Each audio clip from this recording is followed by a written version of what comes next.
Bien, alors là, nous entamons maintenant la racine carrée. Et pour ne pas vraiment se mélanger les pédales au niveau des racines carrées, il y a deux questions fondamentales. La première question, c'est quel est le carré de? Donc, si je demande par exemple quel est le carré de 9, cela revient à faire 9 fois 9. On écrit 9 au carré. Et donc, ça va me donner 81. Ça veut dire 9 au carré, c'est 9 fois 9, ça fait 81. La deuxième question, c'est quel est le nombre dont le carré donne ceci? Exemple, quel est le nombre dont le carré donne 64? Cela revient à réfléchir et à se rendre compte que 8 fois 8 égale 64. C'est-à-dire un nombre fois lui-même va donner 64. D'accord? Ce nombre donc, c'est 8. Je reprends la question. Quel est le nombre dont le carré donne 64? Alors c'est 8. On écrit donc racine de 64. Donc quand on écrit racine de quelque chose, ça veut dire en clair quel est le nombre dont le carré donne ça. Si j'écris racine de 9, ça veut dire quel est le nombre dont le carré donne 9. C'est ce que racine signifie. Alors on fait attention pour ne pas confondre carré, le carré d'un nombre, et la racine carrée d'un nombre. Alors les outils nécessaires pour être à l'aise vraiment à racine carrée, il faut s'habituer à connaître le nombre de 1 au carré jusqu'à 12 ou 13 ou 14 ou 15 au carré. Il faut les connaître parce que ces nombres, on va les appeler les carrés parfaits. Exemple, voici 10 au carré égale à 100. Donc 100 est appelé carré parfait comme on l'a dit. Alors dès qu'on me donne racine de 100, je dis c'est égal à 10 parce que 100 est un carré parfait. Ok? Bien, on continue. Alors, l'application 1 qui est là. On passe ensuite aux opérations. Donc, opérations, on va voir les multiplications et les divisions. Si on vous donne par exemple racine de A fois racine de B, on peut mettre les deux ensemble, ça fait racine de A fois B. Par exemple, racine de 2 fois racine de 5, ça fait racine de 2 fois 5. C'est la multiplication. C'est valable aussi en division. Ce qui veut dire, si on me donne les deux racines séparées, je peux les mettre ensemble. Ou alors, si on me donne ensemble, je peux aussi les séparer. Les deux sens sont valables. En division, c'est pareil. Les deux divisions sont séparées, mais je les mets ensemble. Si on les met ensemble, je peux aussi les séparer. Ainsi, donc, racine de 5, sinon racine de 10 sur racine de 2, je peux faire racine de 10 sur 2. Ce qui me fera donc racine de 5.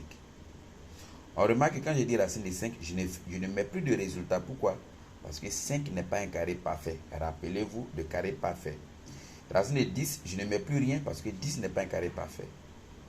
Alors, qu'en est-il pour la soustraction et la division? La soustraction et l'addition plutôt. Alors, la règle ici n'est pas valable. Ce qui veut dire qu'en addition, si on me donne les deux séparés, je n'ai pas le droit de les mettre ensemble. Ou bien si on me donne les deux ensemble, je n'ai pas le droit de les séparer. D'accord? Si on me donne ça, je les calcule séparément, je ne les mets jamais ensemble. Si on met les deux ensemble pour me donner, je les calcule ensemble, mais je ne les sépare jamais. C'est aussi valable pour la soustraction. Donc vous allez donc devoir faire l'application numéro 2.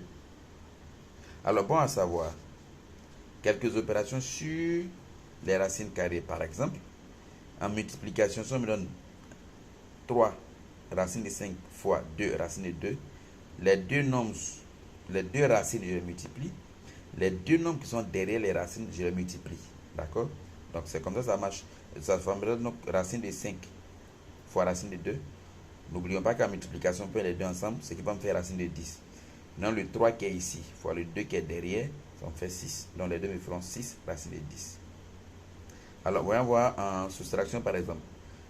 3 racines de 7 moins 2 racines de 7. En soustraction, on garde les racines parce que les racines sont identiques. On fait l'opération entre les nombres qui sont derrière. Il en est de même pour l'addition. Mais quand les racines ne sont pas les mêmes, on ne les soustrait pas, on ne les additionne pas. On ne peut rien faire, on les laisse comme ça. Alors, si on me donne la racine de 32, je sais que 32, ce n'est pas un carré parfait. Donc, si on se rappelle en haut, j'ai parlé des carrés parfaits. Il faut connaître car 32 n'en fait pas partie. Par contre, je peux décomposer 32 avec un nombre qui est carré parfait. Par exemple, 16. Je peux faire 16 fois 2, parce que 16 fois 2 égale à 32. Donc, racine de 32, c'est comme si la racine de 16 fois 2. Je sépare les racines. La racine de 16, déjà, c'est 4. Parce que 16 c'est un carré parfait, mais 2 n'étant pas un carré parfait, sa racine reste. Donc j'aurai finalement 4 racines de 2. Maintenant, on voit le principe avec les exposants. La racine de 5 exposant 16. Alors, remarquons que 16 est un nombre pair. Donc, le résultat, ça sera 5. L'exposant devient 16 divisé par 2. Ça fait 8. On rappelle qu'un nombre pair, c'est un nombre qu'on peut diviser par 2. Ce qui veut dire quoi? Quand l'exposant est pair, on débarrasse la racine et le nouvel exposant devient l'ancien exposant divisé par 2. Alors, qu'en est-il quand la racine est impaire? Par exemple, 21, on ne peut pas le diviser par 2, donc il est impair. D'accord? Donc, j'ai racine de 3 exposant 21. Qu'est-ce que je fais? 21 moins 1, je divise par 2. Et je répète racine de 3. Donc, quand on me donne un nombre impair, alors là, je n'ai pas écrit car 21 est impair. Voilà. Alors, quand on me donne un nombre impair, voici comment je procède. D'accord? Je prends un nombre impair, je fais moins 1, je divise par 2 et je répète la racine qu'on m'a donnée. Alors, écris sans radical le dénominateur, la dernière partie.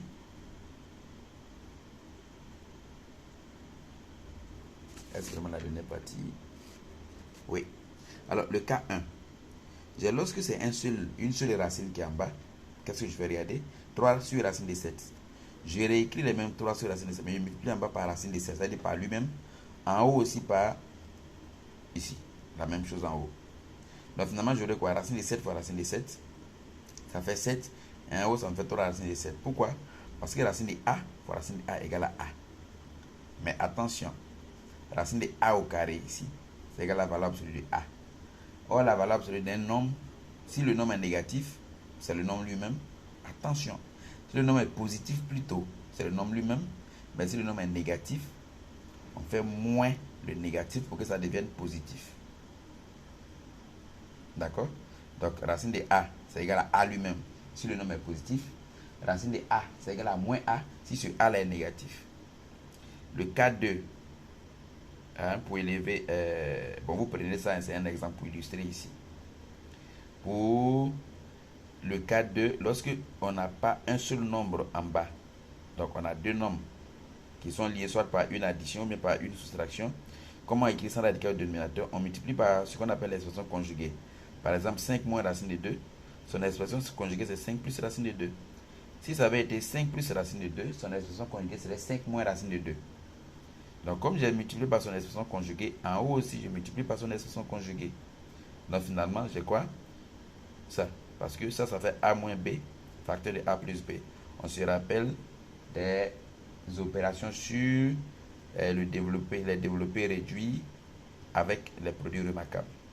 D'accord? Donc, j'obtiens ceci que je simplifie. Donc, voilà un peu le cours sur les racines carrées. Alors, recopiez textuellement dans vos cahiers et puis rendez-vous dans le groupe pour les exercices d'application et puis les entraînements individuels.